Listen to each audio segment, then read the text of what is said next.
मसीह यसु के अज़ीम और जलील नाम में आपकी सलामती हो। मेरा नाम पादरी प्रोफेसर टोनी विलियम है। मैं खुदावंद का शुक्रगुजार हूँ कि उसने एक और दिन दिया ताकि हम सब मिलकर इस एडवेंट सीजन में खुदावंद के कलाम में से कुछ सीख सकें।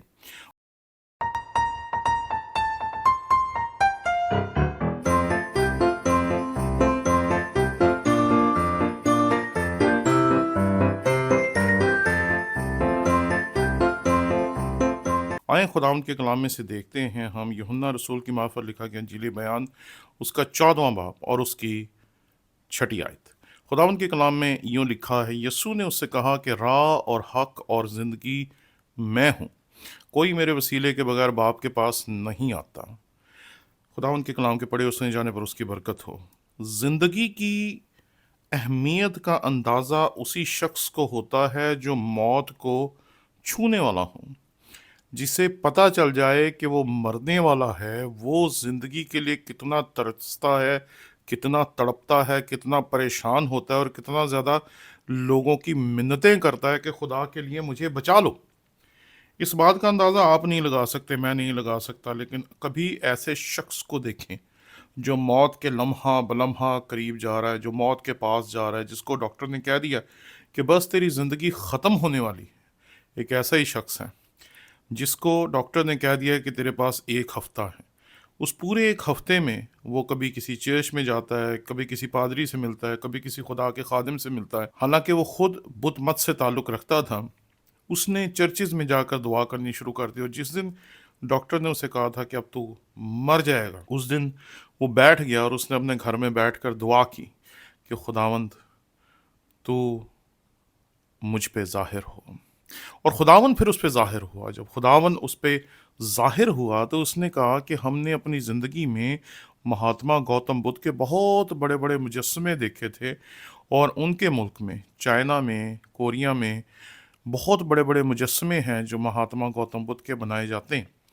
तो वो कहता है कि अचानक ही जब मैं दुआ कर रहा था तो मेरे पास एक शख्स ज़ाहिर हुआ जिसके पाँव मेरे पास थे और मैंने इस उम्मीद से उसे देखा कि शायद वो बहुत बुलंद कामित होगा। मैंने जब उसे देखा तो वो बहुत बुलंद कामित तो नहीं था, बल्कि मेरी उम्मीद से भी वो बिल्कुल एक आम इंसान के कद जैसा था। तो उसने कहा कि मैंने उसे देखना शुरू किया तो मैं हैरान था कि ये तो इंसान जैसा है, बल्कि एक आम इंसान की कदो-कामत जैसा है, तो ये कैसे कोई महात्मा गौतम बुद्ध की किस्म हो सकती है या महात्मा गौतम बुद्ध का मुजस्समा हो सकता है। वो कहता है मैंने उसे गौर से देखा और वो देखते देखते देखते देखते मैंने उसे तब पहचाना जब मेरी नज़र उसके सर पे धरे हुए कांटों के ताज पर गई। जब उसने उस ज़ात का तजुर्बा हासिल कर लिया तो फिर उसने आने वाली बाकी की ज़िंदगी, जिसमें वो उसे मिल गया था जिसने कहा था राह हक और ज़िंदगी मैं हूँ, जब वो उसे मिल गया तो फिर बाकी चीज़ों की तलाश ख़त्म हो गई, मौत का खौफ ख़त्म हो गया और उस दिन के बाद वो मसीह खुदावंद की खिदमत करने लगा और उसने बहुत बड़ी खिदमत की। उस खुदा के खादम को हम योंगे चू के नाम से जानते हैं। मसीह खुदावंद वो है जिसने ज़िंदगी को इस दुनिया में जन्म दिया। जब यूहन्ना की इंजील पढ़ते हैं तो उसमें पता चलता है कि वो तमाम चीज़ों का खालिक है और उसी के वसीले से तमाम चीज़ें पैदा हुई हैं। वो ज़िंदगी को जन्म देने वाला है या ज़िंदगी का माखिज़ है। लेकिन यहाँ जिस ज़िंदगी की बात खुदावंद का कलाम हमें बता रहा है, ये उससे बढ़कर है। ये वो ज़िंदगी है जो अबदी ज़िंदगी है। ये वो ज़िंदगी है जो कभी ख़त्म होने वाली नहीं है। ये वो ज़िंदगी है जो खुदा के साथ हमेशा की रफ़ाकत है, जिसे वो हमें देना चाहता है, जिसमें वो हमें दाखिल करना चाहता है, क्योंकि इसी के लिए उसने सब कुछ किया। हम यूहन्ना की इंजील उसके 3 बाब की 16वीं आयत में पढ़ते हैं, क्योंकि खुदा ने दुनिया से ऐसी मोहब्बत रखी कि उसने अपना इकलौता बेटा बख्श दिया ताकि जो कोई उस पर ईमान लाए हलाक ना हो बल्कि हमेशा की ज़िंदगी पाए। मसीह खुदावंद अपनी ज़ात का मुकाशफा जब किसी को बख्श देता है तो उसकी अबदी ज़िंदगी जो है उसका आगाज़ यहीं से हो जाता है, क्योंकि इंसान ऐसे ज़िंदगी गुजारना शुरू कर देता है जैसे उसने बहुत बड़ा कोई काम करके जाना है, जैसे उसके पास मुद्दत पड़ी हुई है, जैसे उसके पास बहुत वक्त है और वो बड़ी जल्दी जल्दी जल्दी जल्दी जल्दी जल्दी अपने काम करता है।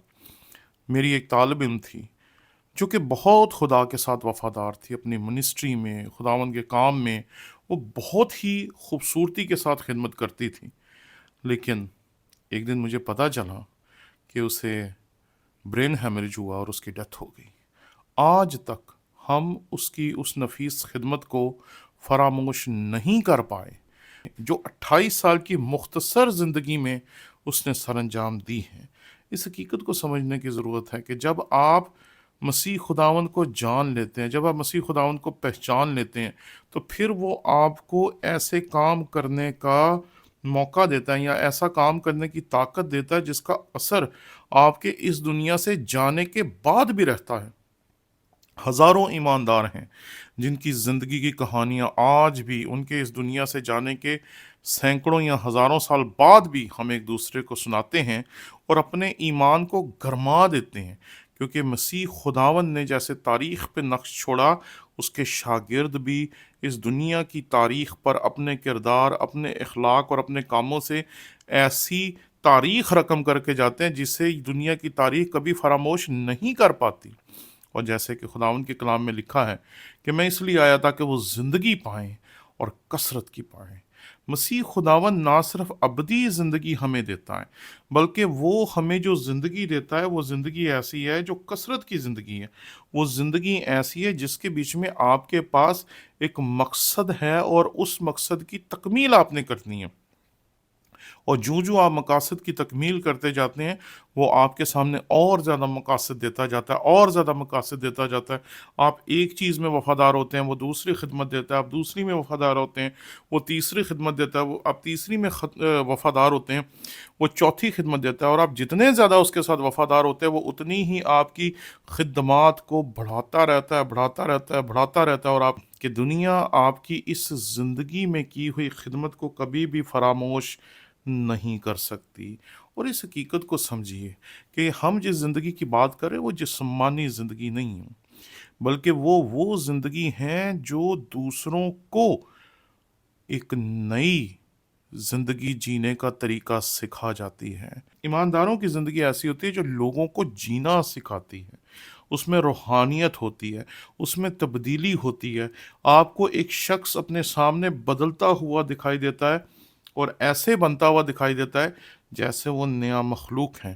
ایسے ہزاروں لوگ ہیں ہمارے سامنے دنیا کی تاریخ میں جن کو جب مسیح خداوند مل گیا جو کہ زندگی ہیں، تو ان کی زندگی سرے سے ہی بدل گئی۔ وہ جو لوگوں کو لوٹتے تھے وہ لوگوں کو نوازنے لگ گئے، وہ جو لوگوں کو مارتے تھے مسیح کی خاطر مار کھانے لگ گئے، وہ جو لوگوں کو جان تک سے مار دینے سے دریغ نہیں تھے کرتے، وہ خود مسیح کی خاطر اپنی جان دینے کے لیے تیار ہو گئے۔ اور ایسے ہزاروں لاکھوں لوگ آپ کو ملیں گے کہ جن کے اندر جب مسیح خداوند کی ابدی زندگی اور اس کے ساتھ ابدی رفاقت کی سوچ پیدا ہو جاتی ہے اور انہیں پتہ چل جاتا ہے کہ اب مسیح میرے لیے سب کچھ کرنے کے لیے تیار ہے، تو پھر اس زندگی کو وہ ایسے جی کے جاتے ہیں کہ یہ زندگی دوسروں کے نام لکھ جاتے ہیں، یہ زندگی دوسروں کے نام کر جاتے ہیں، اور لوگ ان کی زندگی سے برکت پہ برکت پاتے ہیں۔ جو اس دنیا میں چرنی میں آیا وہ محض چرنی میں نہیں آیا، بلکہ وہ اس دنیا میں آ کر آپ کی زندگی میں داخل ہونے کا ایک رستہ لے کر آیا۔ اس لیے اپنے دل کے دروازے کو کھولیں تاکہ وہ آپ کے ساتھ رفاقت رکھ سکے۔ محض چرنی میں پڑے ہوئے بچے کو نہ دیکھیں بلکہ اس کی قدرت کو دیکھیں۔ اس نے کہا تھا راہ اور حق اور زندگی میں ہوں، کوئی میرے وسیلے کے بغیر باپ کے پاس نہیں آتا، کوئی اس کے بغیر خدا کو جان نہیں سکتا، کوئی اس کے بغیر خدا کو دیکھ نہیں سکتا، کوئی اس کے بغیر خدا تک پہنچ نہیں سکتا، کیونکہ وہی ہے جس نے یہ تمام تجربات اس دنیا کو بخشے ہیں۔ آمین۔